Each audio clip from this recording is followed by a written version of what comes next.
아이온을 솔루션으로 준비했을 때 이제 엔탈피를 구하는 방법인데요. 그 같은 경우에 이제 폐가이온과 N아이온을 따로 구할 수가 없으니까 우리가 이제 어떤 하이드로젠 아이온 이제 프로톤을 이제 0으로 처음에 이제 엔탈피를 정의를 합니다. 여기 이거 같은 경우 액셔스라고 해서 이제 그 수용액 상태에 녹아 있다는 뜻이고요. 그렇게 되면은 뭐 예를 들어 HBr 그러니까 하이드로젠 브로마이드의 스탠다드 엔탈피 포메이션이 122kJ/몰이라면은 우리가 정의했다시피 프로톤의 포메이션 스탠다드 엔탈피가 0이기 때문에 이 122는 모두 다 이제 브로마이드 아이온이 브로마이드 아이온을 준비하는 데 쓰이는 엔탈피다라고 말을 했는데요. 그래서 좀 더 자세히 예를 들어보자면 만약에 이제 HCl 이것도 이제 솔루션 상에서 H 플러스와 클로린 아이온 상태로 존재하는 겁니다. 이거의 포메이션 엔탈피는 167kJ/몰인데 만약에 N아이온의 스탠다드 엔탈피 포메이션을 구한다면 얼마인가인데요. 또 저번 시간 설명드렸다시피 스탠다드 엔탈피는 이제 모두 레퍼런스 상태일 때, 레퍼런스 스테이트일 때의 어떤 엔탈피 값입니다. 이렇게 되면은 만약 우리가 HCr을 수용액 상태로 준비하는 리액션에 대해서 적어보자면 레퍼런스, 그러니까 하이드로젠의 레퍼런스 상태인 하이드로젠 가스 플러스 이제 클로린 가스를 이런 식으로 이제 솔루션에서 이온 상태로 폐다이온과 N아이온 상태로 만들어지게 되는데 이런 리액션을 해서 이제 스탠다드 엔탈피 포메이션을 구하게 되는 거고요. 아까 정의했다시피 이 하이드로젠 가스랑 그리고 프로톤은 우리가 0으로 정의했죠. 그렇기 때문에 결국 이 167kJ/몰이라는 거는 클로린 아이온의 스탠다드 엔탈피 포메이션이 되는 겁니다. 그리고 저번 시간에 이거에 대해서 좀 자세히 설명을 안 한 것 같아서 좀 했고요. 그다음에 이런 친구들 저번 시간에 인터널 에너지가 다양한 베리어블에 따라서 어떻게 바뀌는지 알아봤고 오늘 이제 엔탈피부터 시작을 할게요. 이제부터 영어로 하겠습니다. A similar set of operation can be carried out on the enthalpy as well. So, like internal energy, enthalpy is also the function of pressure,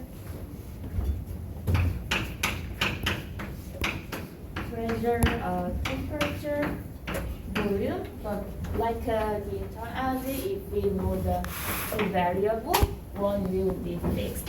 So, in general case, we usually use the enthalpy as a function of pressure and temperature.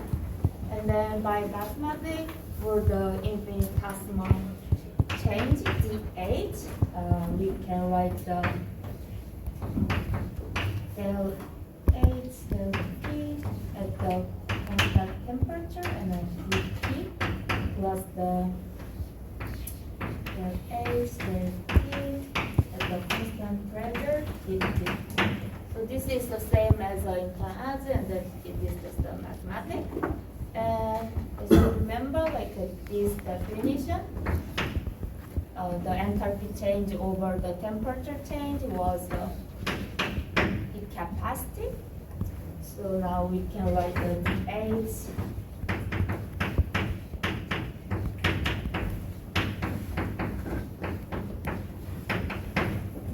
like this.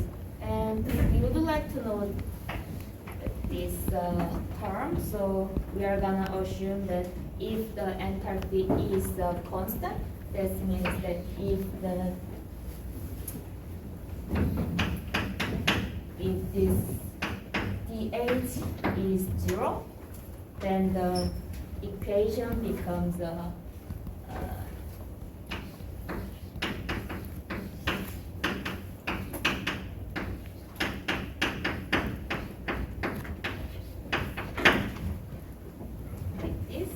and then we are gonna divide this both sides with the dP.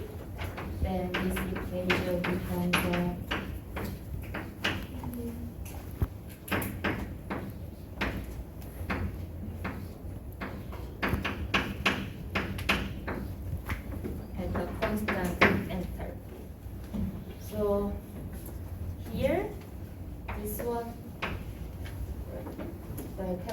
change over the pressure change, we are gonna define this Joule-Thomson coefficient mu. We are gonna discuss this coefficient. So now that this becomes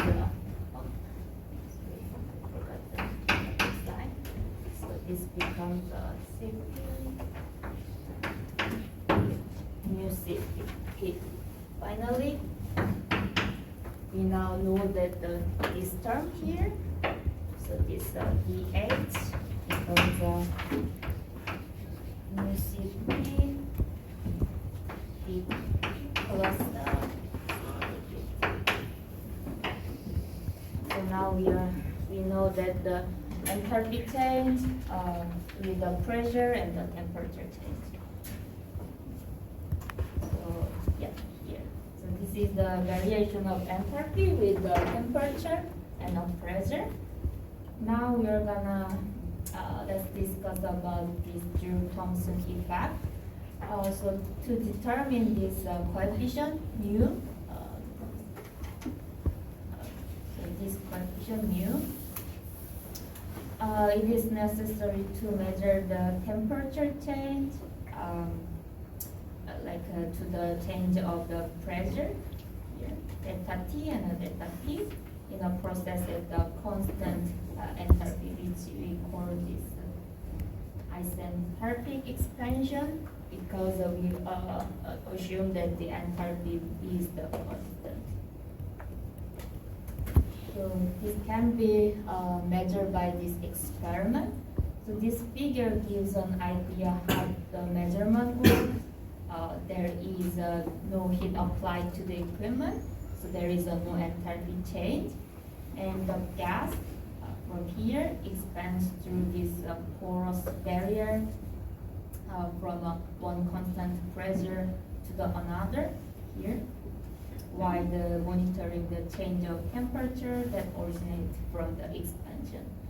So the change of temperature as a result of isenthalpic expansion is called the Joule-Thomson effect. So the gas at high pressure will be expanded through this equipment to become a low pressure here. So let's see what happens during this expansion step by step.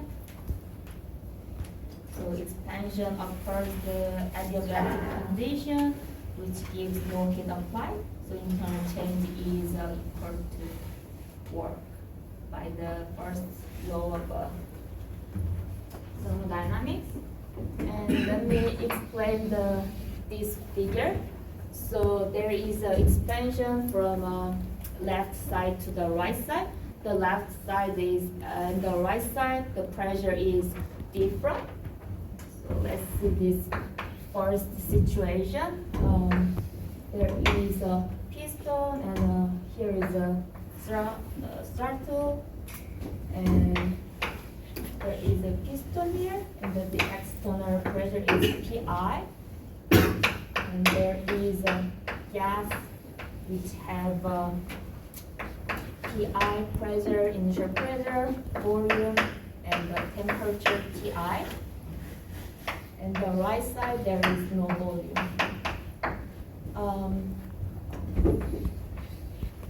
And the gas will be compressed.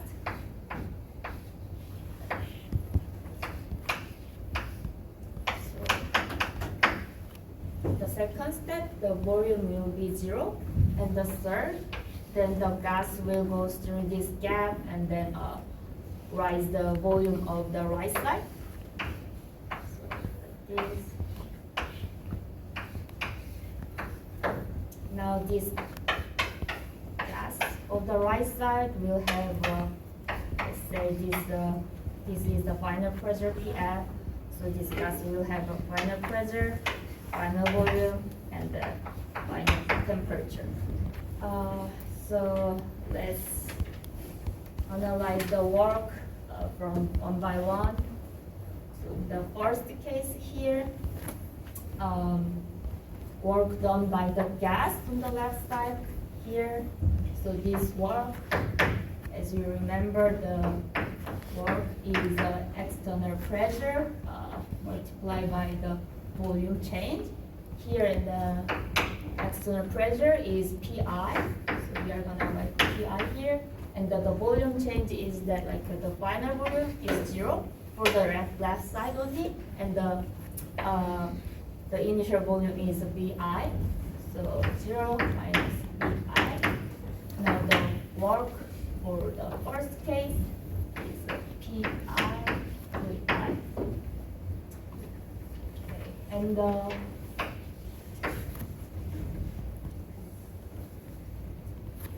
there is no work, and but here the gas is also doing some work to push this piston. So here, let's use the same equation, Px delta V. So here, Px is final pressure, and final volume is Vf, and the initial volume was the 0. So this work becomes Pf Vf. And we can calculate the total work with the sum of the first and the third one. And then this becomes PI VI minus PF VF. And as I said, that the internal change is equal to the work because there is no heat applied and the boundary is the adiabatic. So this becomes delta U, which means that internal energy final and internal energy initial. So let's rearrange this equation here. Then we can write the final term is equal to the initial term. So by the definition of enthalpy, this becomes a final enthalpy, and then this becomes the initial enthalpy. So the whole process is a constant, operated under the constant enthalpy. So we call this one here isenthalpic process. Now this process is isenthalpic process, which is we just proved. Then now we can see how the temperature changes as the pressure changes in this process. So we are gonna see this term with this experiment.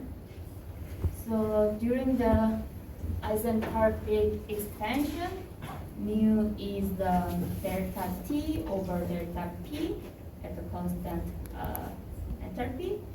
So this is expansion.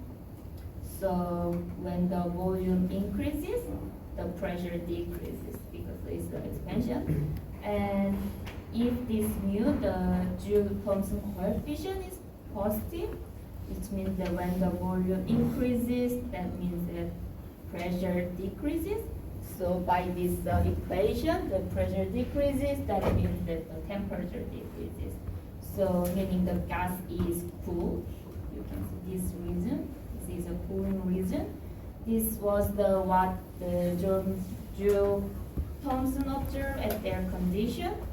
But when the mu, Joule-Thomson coefficient is negative, then when the volume increases and the pressure decreases, but temperature should be increases. This means that the gas will be heated.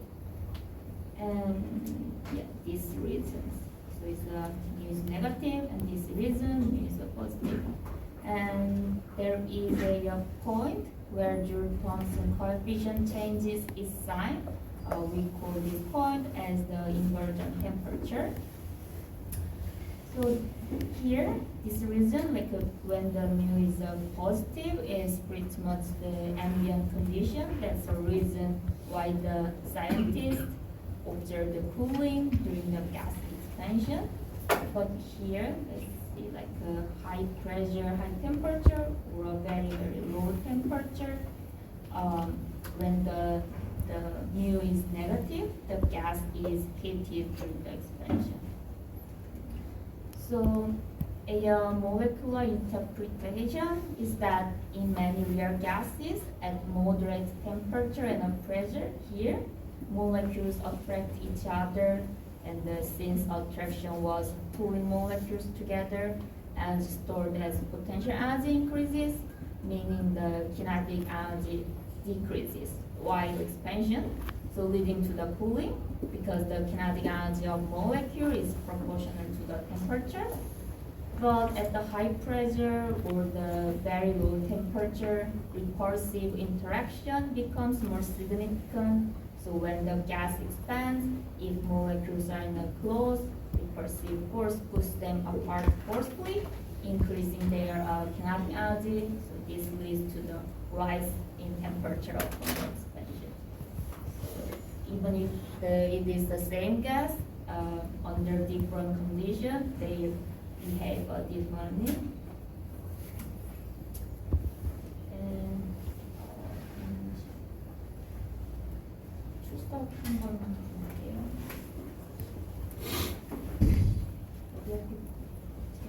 할게요. So let's learn about this adiabatic change briefly. So we already studied this subject a little bit. For example, when the perfect gas expands adiabatically, the temperature decreases since no heat enters the system while the work is done. And kinetically, energy force, internal energy force, speed of gas molecule force, and thus the temperature decreases. So if you see this plot, when the volume is changed from volume initial to the final, the temperature is also changed from temperature initial and the final. So this process can be expressed as the sum of two steps. So in the first step, only the volume changes while the temperature remains constant at the initial value of T initial. So at this step, there is no internal energy change because the internal energy of the perfect gas is independent of the volume it occupies, as I mentioned, because there is no intermolecular forces for the perfect gas. And the step 2 is a change in temperature at the constant volume, Vf, where there is a change in internal energy here, and this is provided by the capacity, like Cp C3 multiplied by the delta T. So, and because this expansion is adiabatic, so Q is 0, and from the first law, delta U internal change is Q plus W, and because Q is 0, finally only the work remains. And then, as we mentioned, the internal change is expressed as Cv delta T. So finally, this work can be expressed as the Cv delta T, meaning that is work done in adiabatic expansion of the perfect gas is proportional to this delta T. So this is what is expected on the molecular viewpoint because the mean kinetic energy is proportional to the temperature. So a change in internal energy arising from the temperature alone is expected to be proportional to the delta T.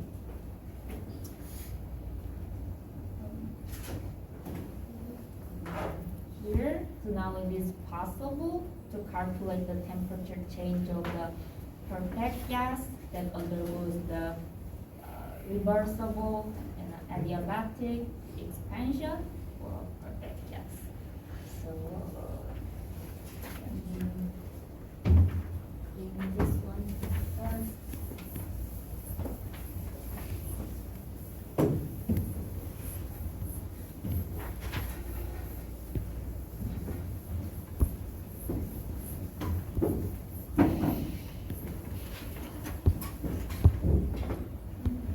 So from the first law, BU is equal to BQ plus the BW. But this is an adiabatic process, so this will be a 0. And only the work term remains. And this is the expansion process of a perfect gas, so we can write this work as a PEX dV, external pressure, multiply the volume change, and this is also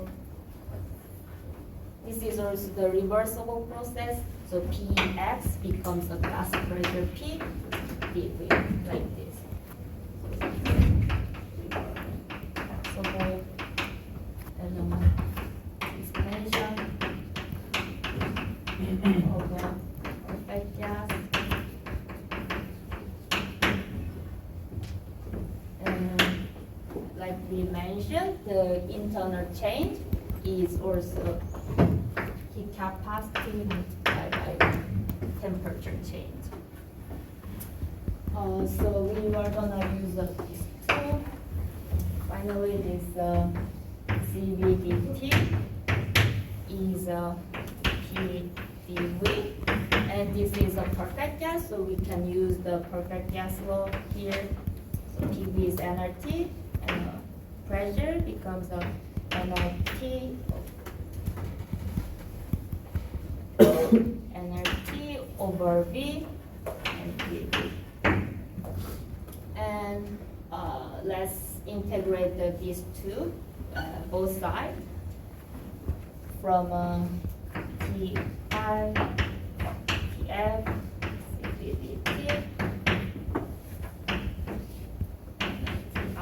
Tf, and RT with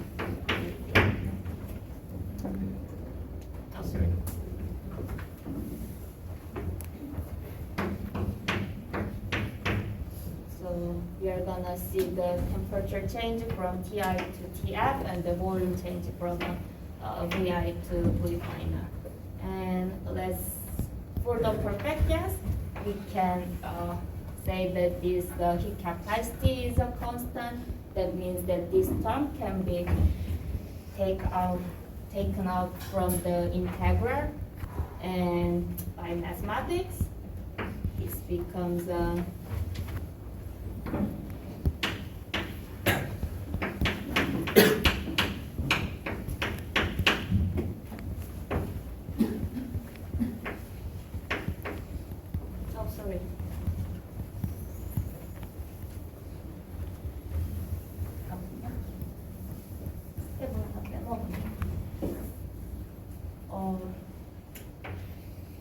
템퍼러처가 이제 이쪽으로 가야지 인테그랄을 할 수가 있죠. 그래서 다시 할게요. 다시 쓸게요. So the left term becomes the CV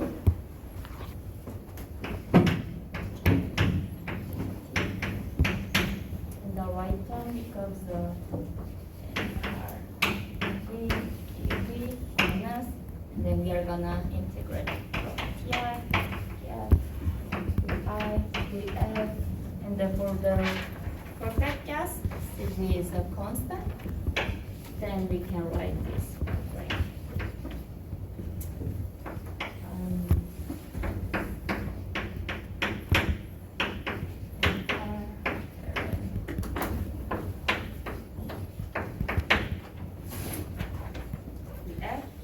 Well, let's remove this negative sign, and we can write.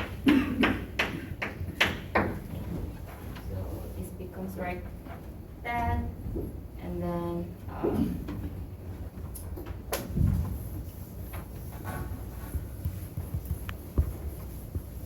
let's divide the both sides with I and R. V and R.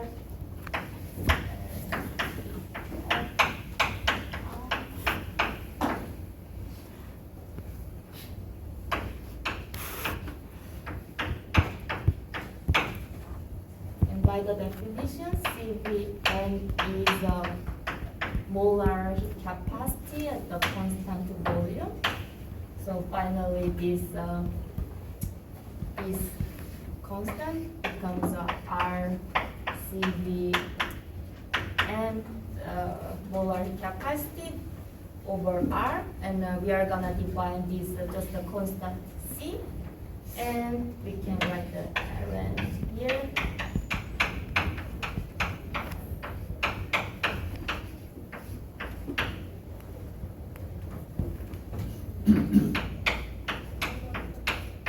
Yeah.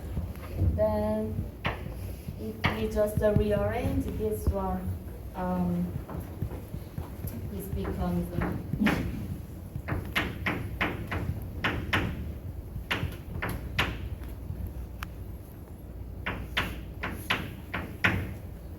meaning that we multiply by this T over C is a constant.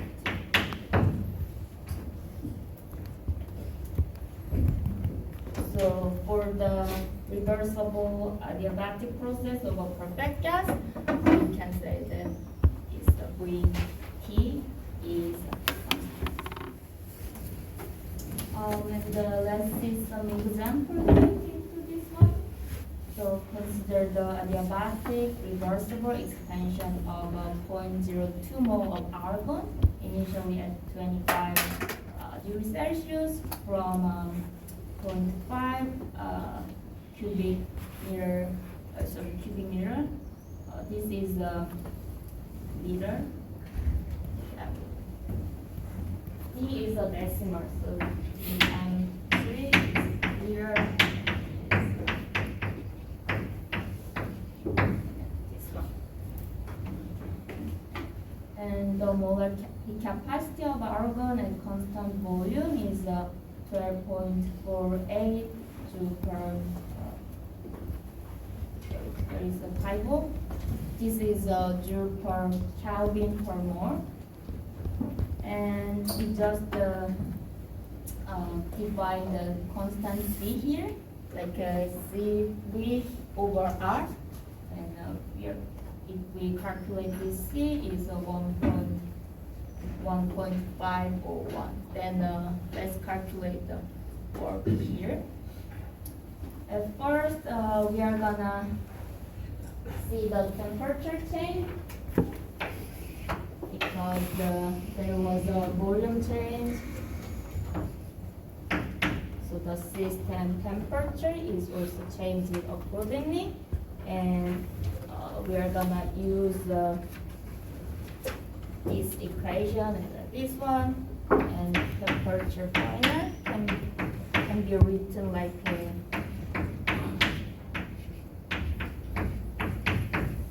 if we arrange these equations.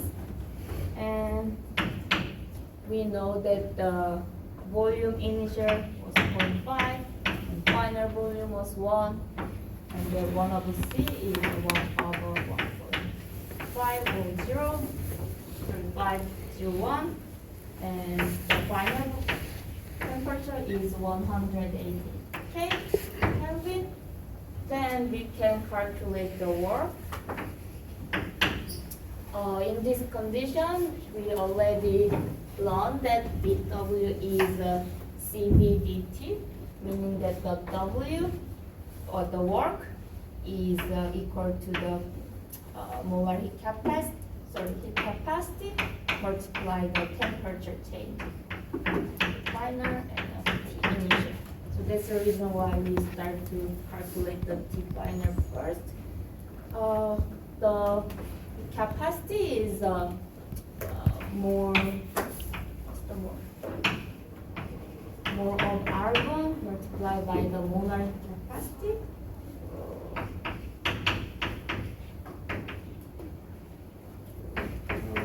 And more, and the temperature change, the final temperature minus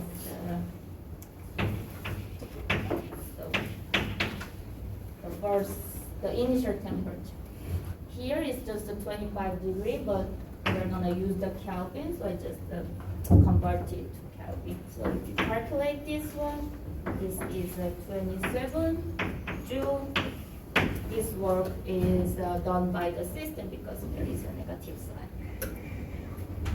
This was the example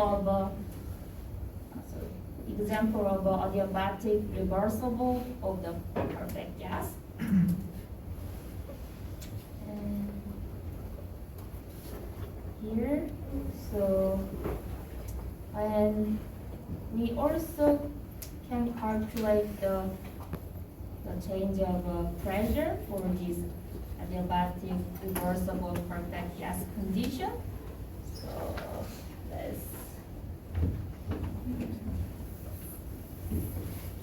let's start from the perfect gas law.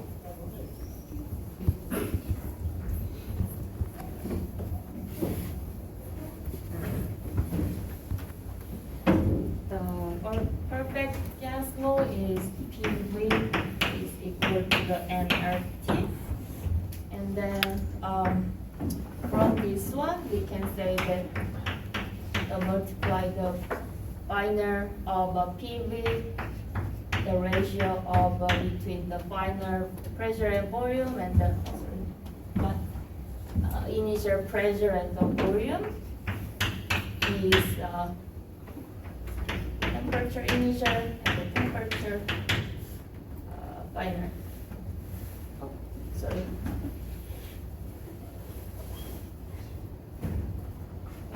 Let's say here is the initial, so convenient. Okay. So this is just a rearrange of this perfect gas law. And then from a previous slide, we also learned that this relation between volume and the temperature. So we are gonna use this one to write the ratio of this temperature. This becomes 1 over C, where the C was the molar capacity over the constant R. And let's rearrange this equation for a simplicity. Then initial pressure and the final pressure, initial volume and the final volume, and this will be 1 over C here, right? Like this, and then this is 1. And this is too complicated, so we are gonna just define this 1 plus 1 over C as a gamma. Then let's rearrange this equation with gamma. And finally, we can get the relation between the pressure and the volume here.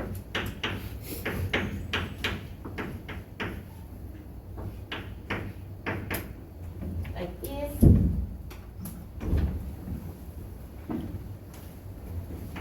And we can write the multiply of pressure and the volume to the power of gamma is constant.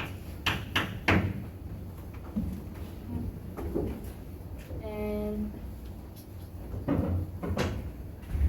so we also calculated this gamma with the capacity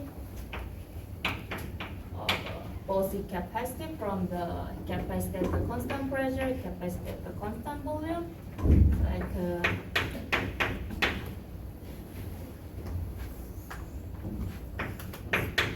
we define the gamma is the something like this,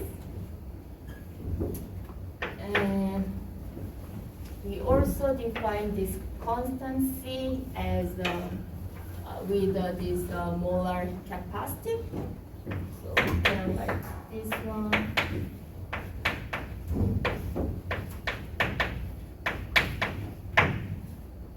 Like this, capacity, and then rearrange with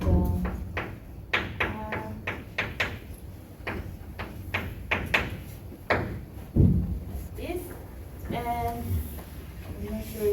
remember, but there was a relation between the two heat capacity for a perfect gas. For example,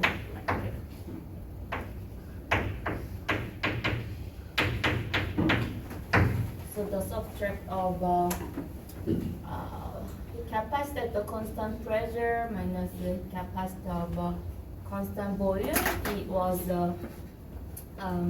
gas constant, ideal gas constant. So this will be become like this. So we can calculate gamma with this one. And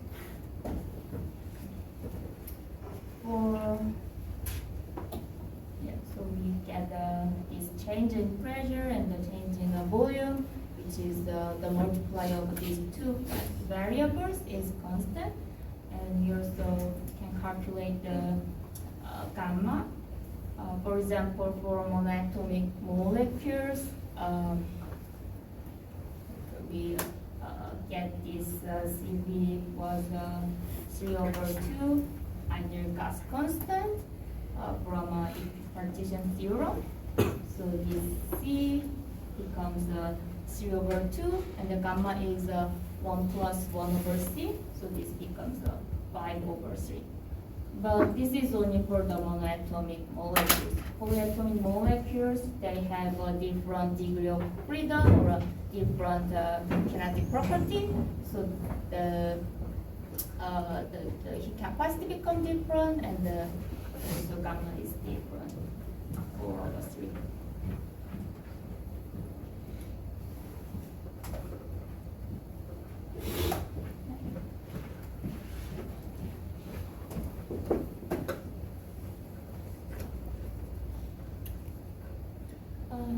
Now let's see the different condition like the isomer change.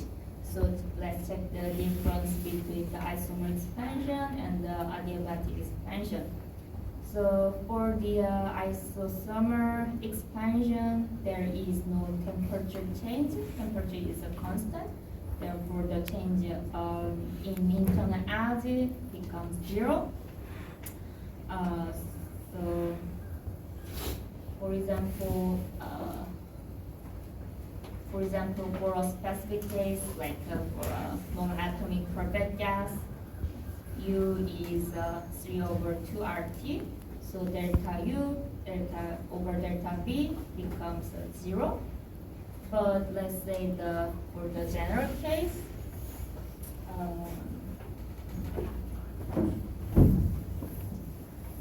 this is the isomer change, expansion, not the adiabatic change.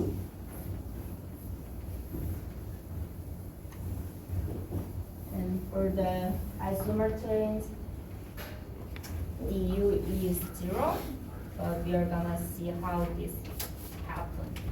So the internal energy, the internal energy change is the function of temperature and the volume. And as you remember, like we can write this equation with differential.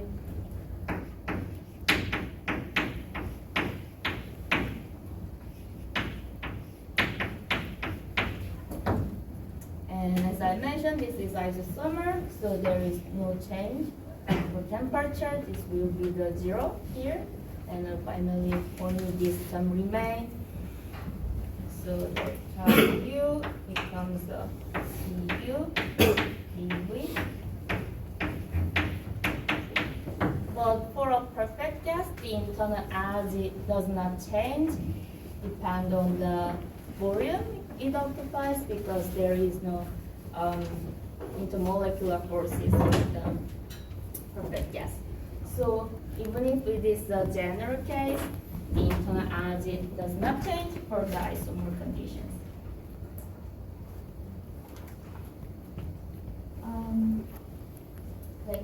Then in this case, from the first law of thermodynamics, internal energy change is 0, so the work is only depends on the heat observed from the system. So heat absorbed by the gas is equal to the work done by the ideal gas on its surroundings.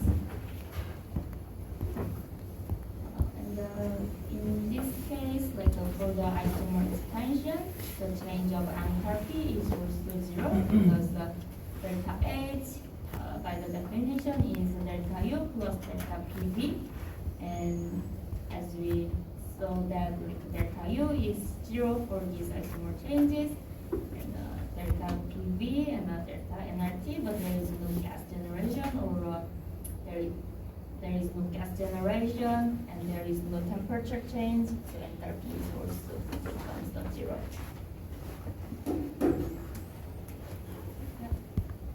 So then let's compare these two different paths for the isomer changes and adiabatic changes. As the internal energy is a state function, so the internal energy of this point 1 at the point 2 is the same no matter what path the system uses. So this first one, this path is the adiabatic process, and the other two steps is this first one is isomer expansion, and then this second one is just the lower temperature. This is not isosomer, but here this is isosomer expansion.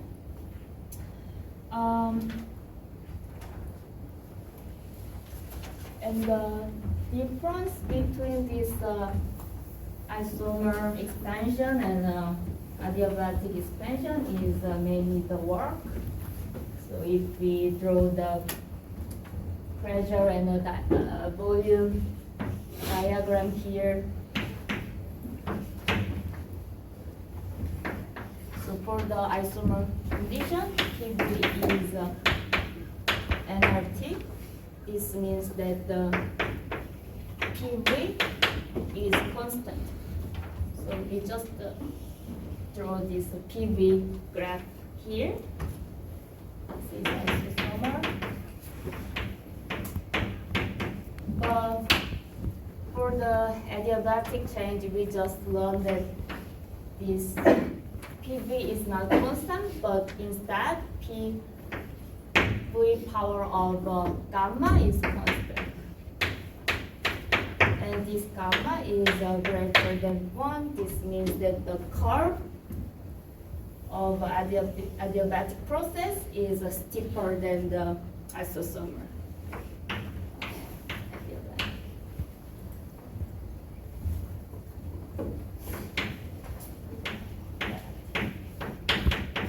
So this means that the area under the PV diagram is the amount of the work. So this means that the work adiabatic is smaller than the work for the isosomer changes.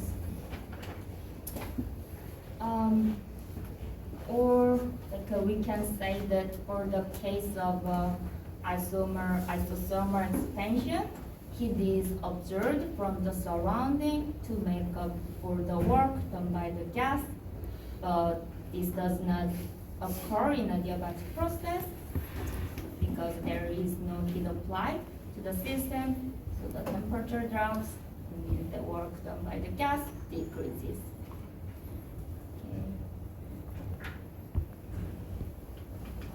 수업 2는 여기서 끝났고